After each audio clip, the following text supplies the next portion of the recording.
novos caminhos do cristianismo.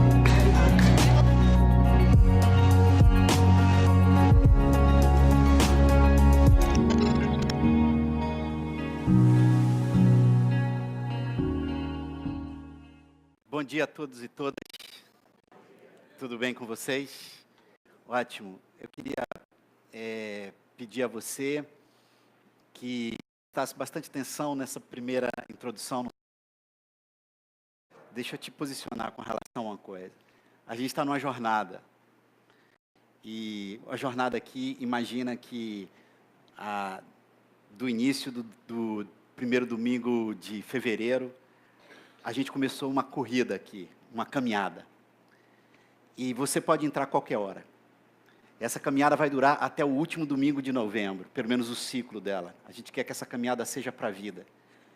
E a gente quer que todo mundo viva essa caminhada, essa jornada com a gente. E se você não sabia, só de você estar aqui sentado e sentada hoje de manhã, você já está dentro da jornada. Agora, imagina o seguinte, imagina que o grupo está numa jornada e você entrou um pouco lá na frente. Vamos atualizar? E é isso que eu quero fazer. Como a gente vai ver no próximo slide, a gente, antes de mais nada, a gente vai fazer uma oração escrita. E eu queria convidar você a fazer um gesto simbólico. Será que você podia colocar a mão sobre o seu coração? Tá bom? E eu queria que as mulheres, observa que a linguagem ali, ela é uma linguagem inclusiva.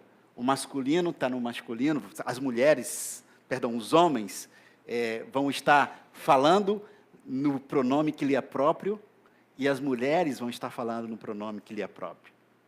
E eu queria que a gente pudesse, ainda que de olhos abertos, a gente pudesse juntos orar assim. Vamos lá, juntos e juntas? Jesus, obrigado pelo seu convite, venha comigo. Eu o aceito. Quero ser e continuar sendo seu discípulo. É assim que quero ser e parecer para as outras pessoas. Que maravilha, que maravilha. O primeiro episódio da nossa série, e você pode encontrar tudo isso. Onde é que eu posso encontrar isso? Eu perdi um episódio, eu perdi um momento aqui domingo. Vai lá no nosso... Grava aí, ó. C de comunidade, P de presbiteriana, B de Barra, T de Tijuca, CPBT, www.cpbt.com.br. Você vai, tudo que eu vou te falar está lá, o vídeo está lá, o episódio está lá. Faz o seguinte, se você está chegando agora, ou se você perdeu um episódio, não deixa de se atualizar, tá bom? Isso aqui é mesmo uma lógica de temporada. A gente está na primeira temporada, tá bom? A gente só está na primeira temporada. E a primeira temporada tem 7 episódios. A gente vai para o 6º hoje. No primeiro episódio, a gente falou... meu amor, você vai ter que ficar olhando para mim brutalmente. Veja o seguinte. No primeiro episódio, a gente falou sobre o convite, tá bom? Que convite é esse que Jesus fez? Venha comigo. Aí a gente avançou para o 2º episódio, onde a gente falou a quem esse convite foi feito. Aí a gente avançou para o 3º episódio, que foi o 3º episódio, talvez o mais desafiante para a gente entender. Branding é uma palavra que está ali posto para vocês, é uma palavra de inglês que significa gestão de posicionamento. Como é que eu gostaria de ser percebido? Desafiei, no bom sentido que essa palavra tem, a comunidade, a deixar de se apresentar por aí como cristão e cristã, o que não significa dizer que você não possa fazer isso, tranquilo, mas eu só estava querendo mostrar que a palavra cristão e cristã, hoje, ela ficou tão ampla, tão cheia de significados, que terminou deixando de significar aquilo que deveria significar. E ao invés disso, a sugestão que eu dei aqui, a partir do texto bíblico, é que nós nos identificássemos como discípulos e discípulas de Jesus. Em qualquer lugar. Se alguém perguntar qual é a sua religião, como é que você se identifica espiritualmente, eu tenho absoluta convicção de que nenhum termo atual será tão preciso quanto esse. Eu sou um discípulo de Jesus. Não perfeito, eu sou um discípulo, uma discípula de Jesus que estou no caminho. Aí a gente avançou para o 4. E no episódio 4, que a gente chamou de a marca, a gente viu que Jesus estabeleceu uma marca distintiva dos seus discípulos e discípulas. E esta marca, alguém lembra qual foi? O amor. Só que o que a gente viu aqui na primeira parte é que nada distingue tanto os discípulos de Jesus. Não tem roupa, não tem cabelo, não tem não tem confissão doutrinária, nada distingue tanto os discípulos e discípulas de Jesus como o amor. Porém, a gente teve que ir para o 5º episódio, que é a marca, a segunda parte, porque este amor não é qualquer amor. Não é necessariamente um amor que tem uma música de fundo por trás, não é um amor banal. Jesus não nos deixou órfãos nesse sentido. Ele disse assim: eu quero que vocês se amem da maneira. Eu quero que vocês saibam que vocês são distinguidos pelo não qualquer, mas pelo amor com que eu amei vocês. Aí a gente chega no episódio que se chama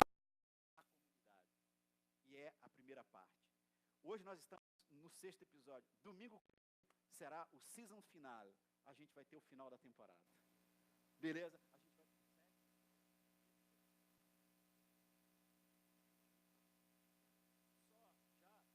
vai... Uma coisa. Imagina, olha a sequência dali. Imagina por um instante que todos nós aqui tenhamos aceitado o convite. Ok? A gente tem algum problema aí? Eu estou ouvindo... Isso. Suponha por um instante que todos nós aqui tenhamos aceitado o convite de Jesus e dissemos a ele: Jesus, eu quero ir contigo. E suponha que todos nós, discípulos e discípulas de Jesus, nos reunamos numa comunidade. O que a gente vai ver hoje é qual é o traço dessa comunidade? O que caracteriza a comunidade de Jesus? Observa que eu intencionalmente estou usando ainda a palavra comunidade, não igreja. Mas eu estou dizendo a questão é o que caracteriza a comunidade de Jesus. E eu já quero te dizer uma coisa assim que salta aos olhos absurdamente da comunidade de Jesus. E a comunidade de Jesus é uma comunidade alternativa. É uma comunidade alternativa. Só que essa palavra alternativa, se eu estivesse aqui na década de 60, e eu falasse, a comunidade de Jesus é uma comunidade alternativa, a gente logo pensaria que é uma comunidade de hippie fumando maconha, não é verdade? Porque alternativo para a gente naquela época era isso, não fala em alternativo, porque alternativo é uma galera que defende sexo livre, drogas, sexo, e rock and roll, coisa do gênero. Mas a comunidade de Jesus era alternativa, e eu queria que você e eu dessemos a essa palavra o significado que ela tem. Alternativa é uma alternativa a... Não é? Eu tenho alternativa B e eu tenho alternativa A e eu tenho alternativa B. Uma das piores coisas da vida é quando a gente está sem alternativas, não é? Ou a gente tem poucas alternativas. A comunidade de Jesus, ela foi uma alternativa. Jesus pensou na sua comunidade de discípulos e discípulas para ser uma alternativa. A grande pergunta é, uma alternativa a quê? Está claro? Uma alternativa a quê? Se você observar hoje, acho que o Davi está por aí, não sei se vocês repararam a bermuda horrível do Davi hoje de manhã. Cheia de barquinho. Só vou citar aqui 3 figuras, que são figuras, sei lá. Não sei se você reparou a bermuda um pouco mais contida do Marcos Bispo tocando aqui o seu teclado. E não sei se você reparou a bela bermuda que eu estou rosa. Você reparou isso? Se alguém entrar aqui nesse momento, dizendo assim, eu vou entrar numa igreja e me vir sentado de bermuda falando, alguém vai dizer assim, tem alguma coisa errada aqui, não é verdade? Olha o que acontece com a gente. A gente deixa de pregar, você não sabe o que é toga, sabe aquele negócio grande, de padre, tal. A gente deixa de pregar daquilo, a gente usa bermuda rosa, a gente bota PowerPoint, a gente moderniza tudo, mas a igreja continua funcionando a partir de um modelo muito específico, gente. Por mais que a gente mude a bermuda, por mais que a gente mude a fala, por mais que a gente mude algumas coisas, a comunidade de Jesus não é alternativa porque usa bermuda. A comunidade de Jesus não é alternativa porque está usando televisão. A comunidade de Jesus não é alternativa porque canta hino ou canta músicas mais modernas. A comunidade de Jesus não é alternativa porque bate palma ou deixa de bater palma. Nada disso faz a comunidade de Jesus ser alternativa. Eu vou te mostrar a que a comunidade de Jesus é uma alternativa, porque a religião institucionalizada, desde o tempo de Jesus até hoje, a gente funciona a partir de um modelo baseado em 4 pontos. E como a gente vai ver no próximo slide, o primeiro ponto da religião institucionalizada é sempre o seguinte: toda religião institucionalizada tem um lugar sagrado, sim ou não? Toda religião tem um lugar sagrado. Você pode, se você for para o judaísmo, vamos ficar nas religiões milenares, nas 3 religiões milenares, que de alguma maneira, as 2 primeiras que eu vou citar, forjaram o mundo ocidental que a gente conhece, e uma outra muito mais do mundo oriental, mas que cresce absurdamente. As 3 religiões, vamos falar do judaísmo, do cristianismo e do mundo islâmico. Todas as 3 têm lugares sagrados. Todas as 3. Se eu e você nos definimos como judeus ou judias, a gente sai e vai para a sinagoga. Aquele lugar sagrado. E por mais exercício que façamos, a sensação de que quando a gente entra na sinagoga, a gente entrou no lugar sagrado. A mesma coisa na igreja para os cristãos. Todo cristianismo, seja na sua versão protestante, evangélica, todo cristianismo tem um lugar sagrado. A gente fala, domingo eu vou acordar e vou à igreja. E a igreja é um lugar sagrado. Aí tem um negócio interessante. Quando a gente entra, para não citar as mesquitas muçulmanas, Meca, como um lugar de peregrinação para os muçulmanos, toda a religião institucionalizada. E nesse lugar sagrado, a gente tende a chamar esse lugar de casa de Deus.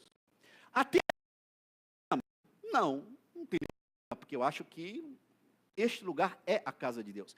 Só que, em casos mais extremos, nós começamos a mudar o comportamento, a cabeça, simplesmente quando a gente atravessa a porta e bota o pé no lugar sagrado. Deixa eu dar um exemplo.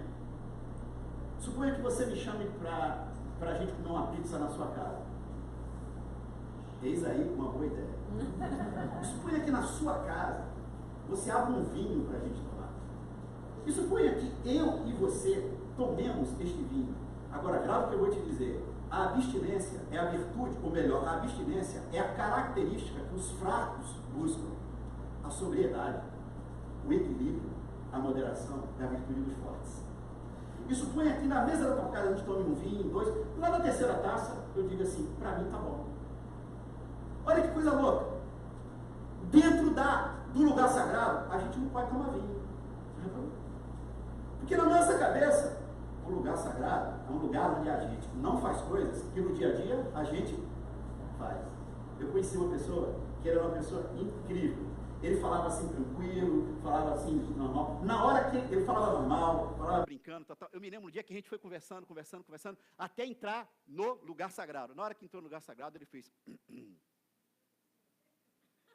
Me deu vontade de dizer, quem é que baixou aí? Que entidade é essa, parceiro?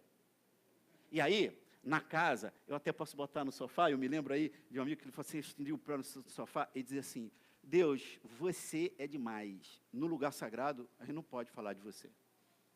Porque o lugar sagrado, todo lugar sagrado, parece que é sagrado. E a gente confunde sagrado com a porção de coisa que não tem nada a ver com sagrado. Mas esse é o primeiro aspecto. Toda religião tem um lugar sagrado. Segundo aspecto, é que toda religião, pelo menos as milenares, tem um quê? Um livro sagrado. Os Vedas para as religiões mais antigas, o Alcorão para os muçulmanos, a Torá, a lei para os judeus, e a Bíblia para os cristãos. Não existe, assim, religião que tenha efetivamente crescido, se estabelecido, dominado, sem um texto sagrado. Não há tempo, a gente não pode entrar nesse aspecto, eu só vou botar o pé e só vou tirar rapidamente, mas eu quero te dizer que essa história de que todos os caminhos levam até Deus, ela não se sustenta num certo sentido, porque se você comparar os livros sagrados, você vai ver oposições absurdas em muitos aspectos. E aí a gente tem que fazer uma escolha. O problema é que todas as religiões que têm um livro sagrado sempre vão dizer que o seu livro é o mais sagrado do que o outro. Até aí, tudo bem. E eu posso te dizer uma coisa. Se tem um lugar sagrado e tem um livro sagrado, e eu interpreto esse livro sagrado dizendo que eu devo decapitar você, ou que você é inferior a mim por alguma razão, eu não só vou lá e decapito, se é que essa palavra existe, se eu estou usando corretamente, eu não só vou lá, firo você, como eu durmo em paz, porque eu estou cumprindo o meu livro. Agora tem um terceiro elemento, que é próprio de todas as religiões, que é um homem sagrado. E detalhe, homem aqui mesmo. Todas as religiões, pelo menos as religiões que a gente mais conhece, um homem sagrado, homem no sentido homem mesmo, no seu sentido masculino, que eu posso dizer. O que está acontecendo aqui? Um homem interpretando um livro sagrado num lugar, só que de bermuda rosa. Chocante, não? Um homem sagrado. E aí eu faço uma pergunta para você. Você conhece, no judaísmo, no mundo islâmico, no cristianismo, espaço para mulheres ocuparem posição de liderança? Majoritariamente, milenarmente. Sabe por quê? Essas mulheres não têm esse espaço, porque em todos os livros sagrados, ou em todas as interpretações que se façam dos livros sagrados, a mulher está sempre numa posição de inferioridade, de subserviência. E aí, meus caros, uma mulher na religião não pode assumir um lugar sagrado, de destaque e tal. Deixa eu fazer uma pergunta para vocês. Vocês estão acompanhando o que está acontecendo na Inglaterra, que votou para sair da União Europeia? Você pode imaginar qual é o trabalho de uma primeira-ministra na Inglaterra? O tanto de conhecimento, habilidade política, inteligência emocional, capacidade absurda de ter que lidar com complexidade. Você acha que mulheres não assumem posição dentro da religião porque elas são incapazes? Lhes falta tônus intelectual? Lhes falta inteligência emocional? Simplesmente pelo fato, no caso de alguma interpretação para ficar no nosso mundo que é mais tranquilo, texto sagrado, é que não foi Adão que pecou. Quem foi que pecou? Que induziu? Meu amigo, está batido, desde o texto fundacional, original, o fato de que Adão foi inocentemente, ou se não inocentemente, com algum grau de responsabilidade, ele foi induzido. Pensa no inconsciente, não vai para a leitura consciente, porque o que forma a gente não é tanto a nossa consciência. Mas eu estou lendo um texto desse, será que não é fácil inconscientemente dizer assim, a mulher é um bicho danado? Existem até versões populares que dizem que Deus criou o homem, e quem criou a mulher? O diabo criou a mulher para tentar o homem.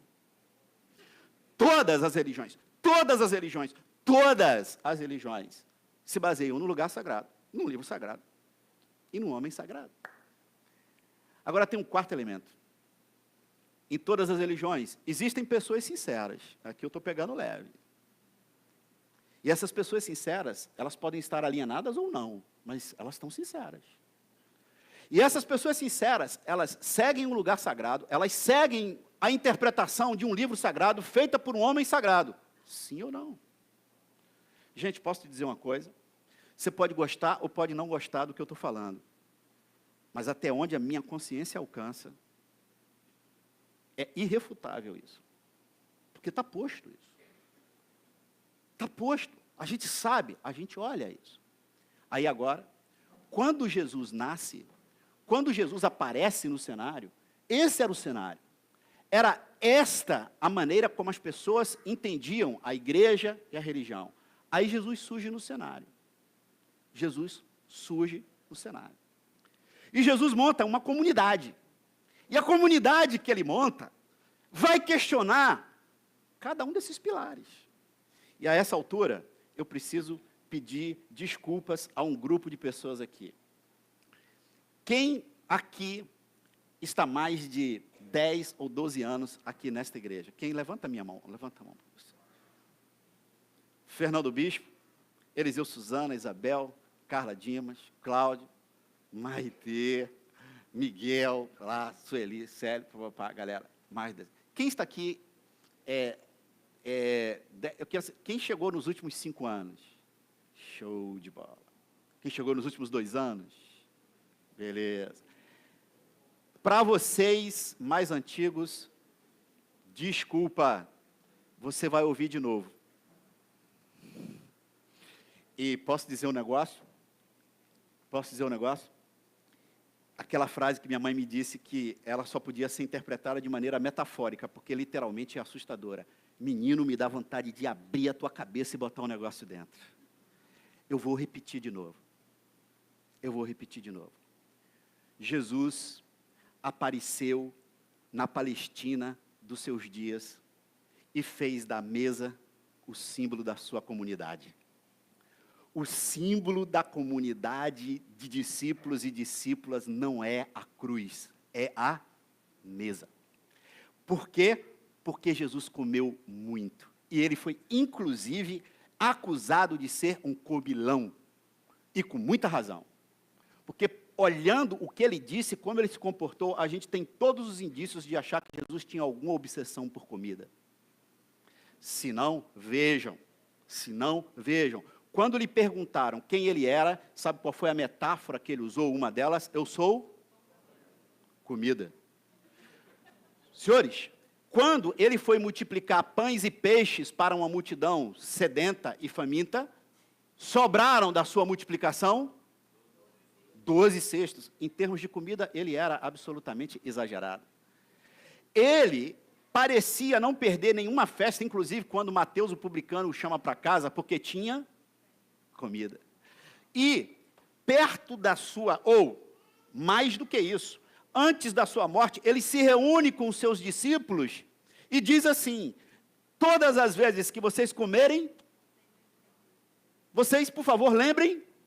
Ele nunca disse, todas as vezes que vocês olharem para a cruz, lembrem de mim. Ele diz, todas as vezes que vocês partirem o pão, por favor, lembrem de mim. Ele morre, ressuscita, e no caminho de Emaús, você que conhece bem a história, no caminho de Emaús, sabe o que acontece? Conversa com que não reconheceu, não o reconheceu, e quando os discípulos, e aí a cena sou eu que estou teatralizando, pode não ter acontecido, Jesus vai no caminho e aparece assim, mas vocês estão conversando sobre o quê? E os discípulos dizem para ele, cara, você é a única pessoa que não sabe o que aconteceu, Jesus morreu, sem saber que estava falando com Jesus. E Jesus foi conversando, e aí Jesus disse, eu vou seguir o meu caminho. E os discípulos disseram, não, vem pousar aqui em casa. Agora isso aqui já é fantasia da minha parte. Os discípulos disseram para ele, vai ter comida. Jesus disse, estou dentro. Isso é fantasia da minha parte. Jesus senta, e o texto diz que em nenhum momento, em nenhum instante, até aquele momento, Jesus foi reconhecido. No momento em que eles partiram o pão, eles viram Jesus. Mas, sabe qual foi a última coisa que Jesus fez antes de ser assunto aos céus? Antes de voltar para os céus? Sentou com seus discípulos e discípulas e comeu. Fechar o raciocínio, ele diz,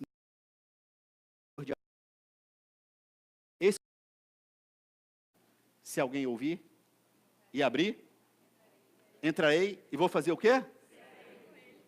Vou tomar um café na tua cozinha. Perguntaram a ele, como é que vai ser o reino de Deus? O reino de Deus se parece com um banquete. O cara tinha algum problema.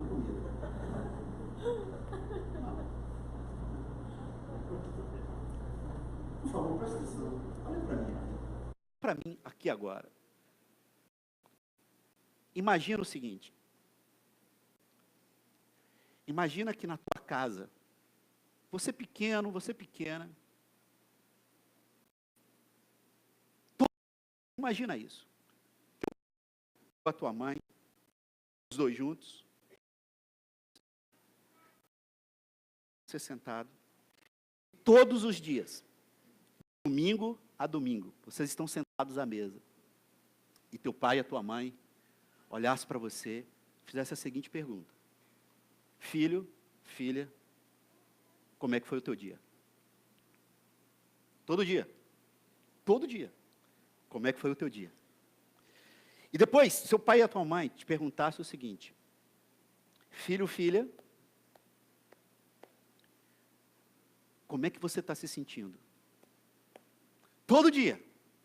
E imagina que você e eu, sabendo que todo dia a família tinha esse ritual, numa quarta-feira de manhã, a gente brigou na escola. Ou eu dei uma porrada no meu colega na escola, desculpa a expressão, peguei a borracha dele, cometi um pecado. Você viu que eu usei borracha? Vocês não sabem nem o que é isso, a nova geração, né? Era um negócio muito cobiçado por a gente lá atrás. Tinha umas borrachas bonitas e tal. Imagina. Como eu sei? Imagina que eu estivesse fazendo parte daquela família, aquela fosse a minha família. Como eu sei que em algum momento, meu pai e minha mãe iam me perguntar como foi o teu dia, eu teria que enfrentar o meu próprio pecado. Sabe o que eu faria? Como é que foi teu dia, Eduardo? Eu diria, não, foi tranquilo. Mas sabe qual o problema? Na quinta ia ter outra reunião. Pai. Mãe, foi bem. Até que na sexta, as defesas cairiam. E eu então entenderia que aquele era um lugar seguro para abrir o coração. Eu diria, pai, mãe, eu botei a mão no ombro. Faço. E se meu pai e a minha mãe, ao invés de me punir, disseram, sente com relação a isso. E eu começasse a falar dos sentimentos. Imagina se eu tivesse essa formação desde pequeno. Sabe o que aconteceria com a minha? A gente não se mataria de tanto trabalho para preencher um vazio. A gente saberia falar da gente. A gente teria contato com as nossas emoções. A gente teria contato com a nossa história. A gente aprenderia a dialogar. A gente aprenderia a conviver com os nossos demônios e aprenderia a conviver com as nossas próprias luzes. Sabe por quê? Porque a mesa iria propor isso para a gente. E você sabe o que Jesus fez? Jesus simplesmente desafia tudo isso. Todas as vezes que ele foi no lugar sagrado, todas não, desculpem, a maioria das vezes que ele foi no lugar sagrado, deu confusão. Ele nunca se apresentou como um intérprete de um livro sagrado somente na perspectiva, entendam o que eu quero dizer. Eu quero te dizer que Jesus, na sua comunidade, ele disse o seguinte, a coisa mais sagrada são as nossas relações. Não existe lei acima das nossas relações. Não existe lei. Ele revisitou, ele releu várias e várias e várias coisas que um livro sagrado tinha posto para ele até aquele momento. Quando o sábado se tornou acima, a guarda do sábado se tornou acima das relações, ele disse, peraí, para tudo. O homem, a mulher, o ser humano é mais importante do que a guarda do sábado. Se no templo, no lugar sagrado, mulheres, crianças não tinham vez, na sua mesa, pessoas receberam carinho, receberam acolhimento. Na sua mesa, passaram as pessoas mais diferentes que você possa imaginar. Eu diria para você que o que Jesus quis nos dizer foi algo tão simples quanto isso. Sagrado é todo lugar onde eu estou presente. Nesse sentido, você sabe onde é a casa de Deus? A casa de Deus é na Avenida das Américas, 13.600, bloco 4, apartamento 405. A minha casa. Nesse sentido, tudo aquilo que eu sou chamado a viver lá, eu sou chamado a viver aqui. Eu não posso ser um ser perverso com a Márcia lá e me apresentar um anjo no lugar sagrado. São essas coisas que fizeram com que toda uma geração olhasse para a igreja e dissesse, eu não acredito mais em vocês. Porque a gente tem lugar sagrado, a gente tem livro sagrado, a gente tem homem sagrado, tem pessoas sinceras, alienadas ou não, mas o que muitas vezes a gente perdeu é essa comunidade da mesa. A propósito da metáfora, se você tem filhos e filhas pequenas, ainda há tempo. Se você tem netos, ainda há tempo. Cria espaços para a gente aprender a falar da gente dentro de casa. Sabe por quê? Porque a grande autoridade da vida não está na função, está nas relações. Essa comunidade de Jesus, se ela for isso, se ela for uma comunidade alternativa a isso, e aí eu vou indo, ela vai ter 3 traços característicos. Por favor, o primeiro traço da comunidade de Jesus é uma igualdade radical de todo o povo de Deus. O Márcio tem nos ajudado a resgatar a tradição pentecostal na nossa liturgia. Quando eu digo que há uma igualdade radical de todos os discípulos e discípulas, eu gostaria de ouvir um aleluia, meus irmãos. Uma igualdade radical, onde pessoas, por causa da cor da sua pele, por causa da sua condição social, por causa da sua questão de gênero, não podem ascender, não podem ter os espaços todos da liderança. Esta não é a comunidade de Jesus. Pode ser a comunidade qualquer, mas a de Jesus não é. Não é. Simples assim. E aí, se houver igualdade, não importa se eu estou usando bermuda, se eu uso papel, se eu uso televisão, se eu uso toga, isso fica irrelevante. Se tem coral, se não tem coral, se eu bato palma, se eu não bato palma. Meu Deus, quanta perda de tempo! Igualdade. Há uma igualdade radical na comunidade de Jesus. Eu tenho um pós-doutor com uma incrível capacidade intelectual e tenho uma porteira, um porteiro que não teve acesso à educação. E ambos são absurdamente iguais nessa comunidade. Iguais. Sabe por quê? O que nos diferencia são nossos dons, talentos, habilidades. Isso que nos diferencia. Mas essas diferenças não são na ordem do essencial, está na ordem do periférico. Igualdade, segunda marca característica dessa comunidade de Jesus, da mesa, alternativa a isso, coisa aí. Sabe qual é? Diversidade. Vamos lá. Olha para a pessoa que está ao teu lado, por gentileza. Dá uma olhadinha. Beleza? Olha para a pessoa que está atrás de você. Beleza? Olha o que está acontecendo aqui. Olha o que está acontecendo aqui.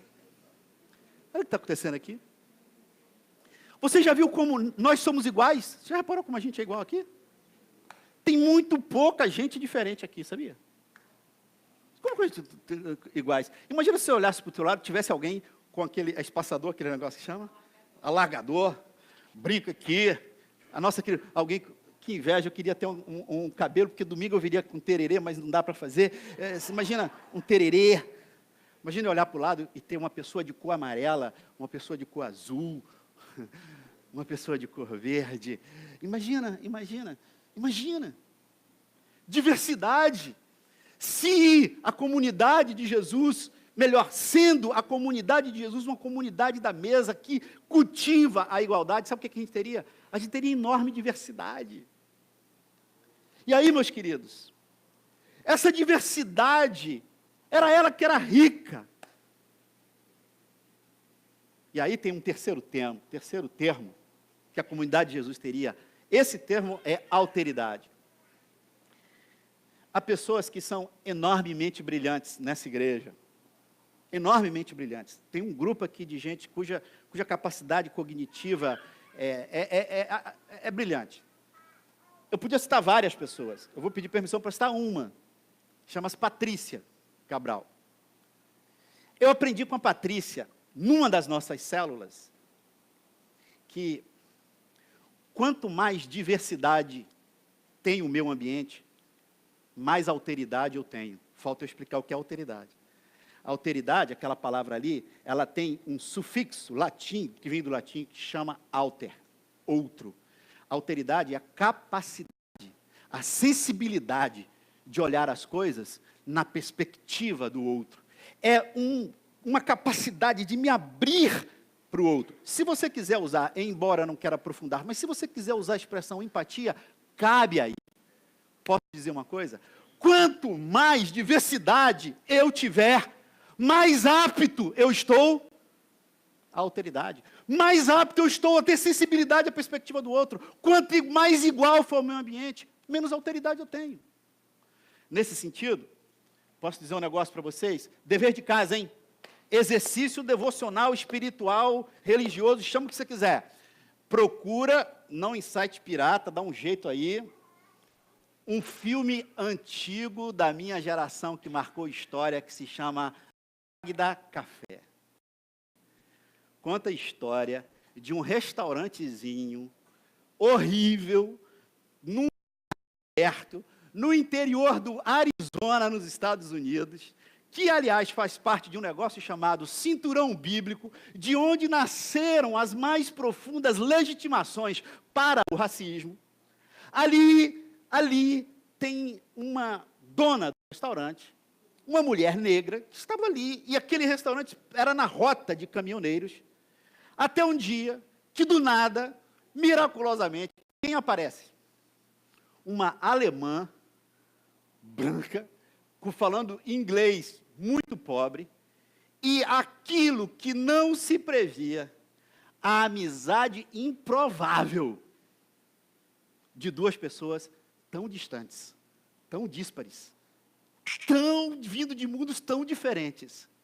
E a amizade começa a se concretizar, o lugar começa a ganhar nova vida, começa a ter música ao vivo, começa a haver um negócio incrível, e os caminhoneiros começam a parar, e o bar começa, para usar a expressão moderna, o bar começa a bombar, bombar, bombar, bombar, bombar. Gente, um momento lindo, até que a imigração deporta a alemã.